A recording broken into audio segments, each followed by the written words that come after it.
தமிழ் சினிமாவில் முன்னணி ஹீரோவாக வளர்ந்து வரக்கூடியவங்களில் முக்கியமானவராக இருந்துட்டு இருக்காரு சிவகார்த்திகேயன். அடுத்தடுத்த வெற்றி திரைப்படங்களின் மூலமாக தமிழ் சினிமாவில் தன்னோட இடத்தை ரொம்பவே ஸ்ட்ராங்காக தக்க வச்சுட்டு இருக்காரு அப்படின்னு சொல்லலாம்.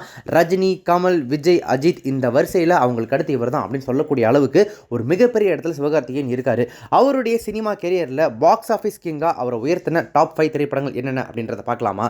அமரன் ராஜ்குமார் பெரியசாமி இயக்கத்தில் கடைசியாக சிவகார்த்திகனுடைய நடிப்பில் வெளியான இந்த திரைப்படம் பாக்ஸ் ஆஃபீஸில் 330 கோடிக்கும் மேலே வசூல் பண்ணியிருக்கு. டான் சிவகார்த்திகேயனுடைய நடிப்பில் சிபி சக்கரவர்த்தியோட டைரக்ஷனில் வெளியான இந்த திரைப்படம் பாக்ஸ் ஆஃபீஸில் 125 கோடி ரூபாய் வசூல் பண்ணியிருக்கு.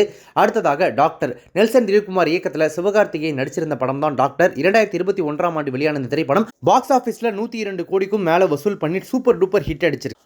அடுத்ததாக மோகன்ராஜா இயக்கத்தில் சிவகார்த்திகேயன் நடித்து கடந்த 2017ஆம் ஆண்டு தியேட்டர்ஸில் ரிலீஸ் ஆன திரைப்படம் தான் வேலைக்காரன். இந்த திரைப்படம் பாக்ஸ் ஆஃபீஸில் 87 கோடிக்கும் மேலே வசூல் பண்ணியிருக்கு. அடுத்ததாக மண்டேலா மூலமாக புகழ்பெற்ற மனோன் அஸ்வினோட டைரக்ஷனில் சிவகார்த்திகேயனோட நடிப்பில் கடந்த 2023ஆம் ஆண்டு தியேட்டர்ஸில் ரிலீஸ் ஆன திரைப்படம் தான் மாவீரன்.